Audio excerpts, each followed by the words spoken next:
ሰላም ጤና ይስጥልኝ ውድ የተከበራችሁ የቡና ሚዲያና ኮሙኒኬሽን ቤተሰቦች ሰላምና ጤናን በያላችሁበት ተመኘው። የሳቱን የሀገር ውስጥና የውጭ ዘገባዎችን የምናሰማበት ጊዜ ላይ ደርሰናል። በቅድሚያም የሸኮ ብሔረሰብ የዘመን መለወጫና የምስጋና በዓል የክልሉን ህዝቦች ትስስር የተጠናከረበት ኢትዮጵያዊነትን በተግባር ያሳየ በዓል ነው ሲሉ የደቡብ ምዕራብ ኢትዮጵያ ክልል ርዕሰ መስተዳድር ዶክተር ኢንጂነር ነጋሽ ዋጌሾ የገለጹበትንም በትንታኔ ይዘናል። የኢፌዴሪ አየር ኃይል የኢትዮጵያን ሰላም ለማስጠበቅ በላቀ ዝግጁነት ላይ እንደሚገኝ ሌተናል ጀነራል ይልማ መርዳሳ መግለጻቸውንም እንመለከታለን። የዩናይትድ ስቴትስ ፕሬዝዳንት ዶናልድ ትራምፕ ካናዳ ከቻይና ጋር የጀመረችውን ግንኙነት በተመለከተ አዲስና ጠንካራ ማስጠንቀቂያ መስጠታቸውንም ይዘናል።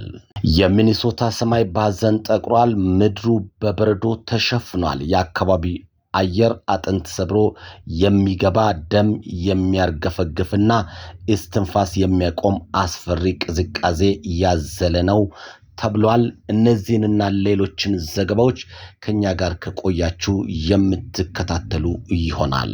ሰላምና ጤናን በያላችሁበት እመኛለሁ። ወደ ዝርዝሩ አልፋለሁ።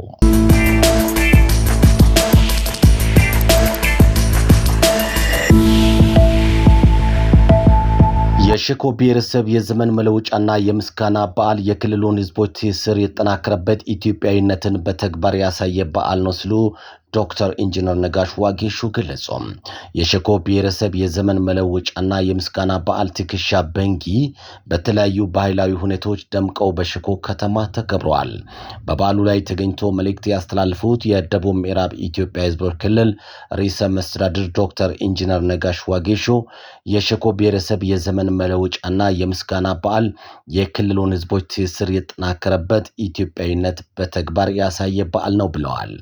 የደቡብ ምዕራብ ኢትዮጵያ ህዝቦች ክልል የራሳቸው ባህል፣ ታሪክ፣ ቋንቋና የማንነት መገለጫ ያላቸው ህዝቦች ተዋደውና በአንድነት የሚኖሩበት እንደሆነ የጠቆሙት ርዕሰ መስተዳድሩ ትከሻ በንጊ ከነዚህ ድንቅ የማህበረሰብ ሀብቶች አንዱ ነው ብለዋል።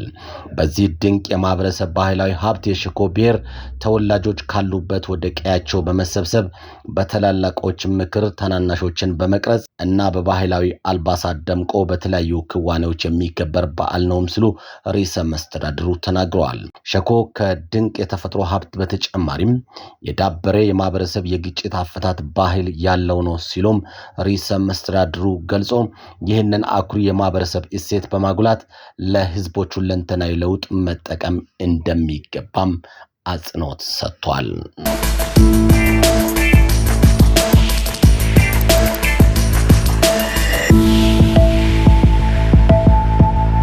የኢፌዴሪ አየር ኃይል የኢትዮጵያን ሰላም ለማስጠበቅ በላቀ ዝግጁነት ላይ ይገኛል ሲሉ የአየር ኃይሉ ዋና አዛዥ ሌተናል ጀነራል ይልማ መርዳሳ ገለጹ።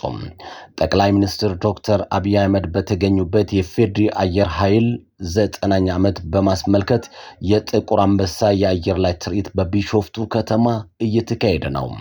ዋና አዛዡ በዚሁ ጊዜ እንዳሉት የኢትዮጵያ ኩራት የሆነው አየር ኃይሉ ዘመናዊ ቴክኖሎጂዎችን በመጠቀም በላቀ ደረጃ ላይ ይገኛል።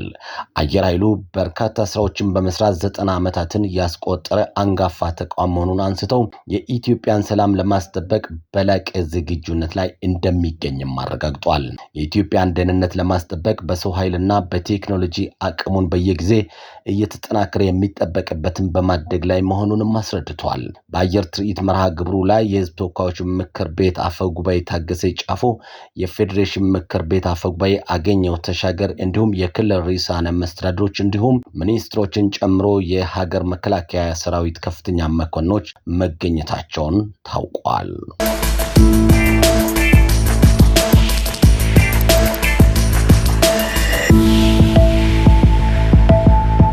የዩናይትድ ስቴትስ ፕሬዝዳንት ዶናልድ ትራምፕ ካናዳ ከቻይና ጋር የጀመረችው ግንኙነት በተመለከተ አዲስና ጠንካራ ማስጠንቀቂያ አስተላለፉ።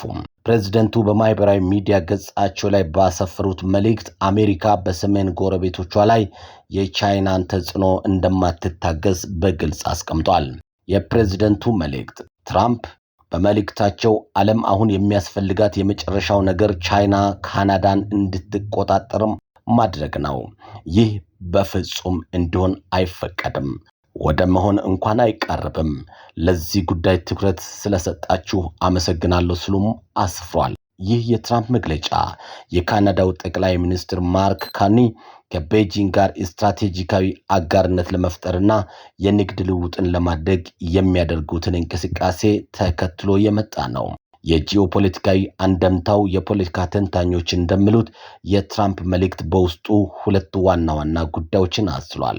አሜሪካ ካናዳን እንደ ራሷ ጓሮ እና የደህንነት ቀጠና እንደምትቆጥራት፣ የቻይና መንግስት በካናዳ ኢኮኖሚና ፖለቲካ ላይ ተጽዕኖ መፍጠር እንደ ቀጥተኛ የብሔራዊ ደህንነት ስጋት ትመለከተዋለች። ትራምፕ ቻይና ካናዳን መቆጣጠር የሚለውን ቃል እየተጠቀሙት የካርኒ አካሄድ የካናዳን ሉዓላዊነት ለቻይና አሳልፎ እንደ መስጠት አድርጎ ስለሚቆጠር ነው። ፕሬዝደንቱ ከዚህ ቀደም ከቻይና ጋር የምትቀጥል ከሆነ 100% ታሪፍ ይጥላሉ ማለታቸውም ይታወሳል።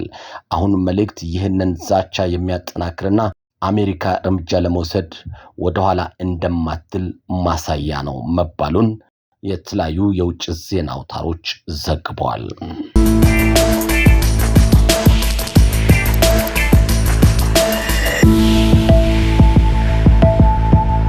የሚኒሶታ ሰማይ በሐዘን ጠቁሯል። ምድሩ በበረዶ ተሸፍኗል። የአካባቢ አየር አጥንት ሰብሮ የሚገባ ደም እንደሚያርገፈግፍና እስትንፋስ የሚያስቆም አስፈሪ ቅዝቃዜ ያዘለ ነው። ነገር ግን ዛሬ በትዊተር ፓርክ የታየው ነገር ከተፈጥሮ ሕግ ጋር የሚጋጭ ነበር። ያ አጥንት የሚሰብር ውርጭ በህዝብ ልብ ውስጥ የተለኮሰውን የቁጣ እሳት ማቀዝቀዝ አልቻለም። በፌዴራል ወኪሎች የተፈጸመው አስደንጋጭ ግድያ እርምጃን ተከትሎ የሚኒሶታ የስደተኞች መብት ተሟጋች ኮሚቴ ባደረገው ጥሪ ዊቲየር ፓርክ በሰው ጎርፍ ተጥለቅልቃለች። ቅዝቃዜው ፊትን እየለበለበ፣ ነፋሱ እንዳለንጋ እየገረፈ፣ ህዝቡ ግን ሞት ይብቃ እያለ አደባባዩን አምቀውታል። አሁን ፓርኩ ጠቧቸዋል። ያ በውርጭ ውስጥ ያለፈው የህዝብ ማዕበል ወደ ምስራቅ 27ኛ መንገድ እየገሰገሰ ነው። ድምጻቸው ከበረዶው ነፋስ በላይ ጎልቶ ይሰማል። የኢሚግራንት ዲፌንስ ኔትወርክ ወሳኝ ነው ኤድዊን ቶሬስ በህዝብ ፊት ቆሞ ሲናገር ድምጹ የሚኒያፖሊስን ቅዝቃዜን ሰንጥቀው ንግግሩ የልምምጥ አልነበረም። ስማኝ፣ ይህ እኮ እንደተለመደው ሻማ አብርቶ እንባ አራግፎ የመላየት ሌላ የለቅሶ መርሃ ግብር አይደለም።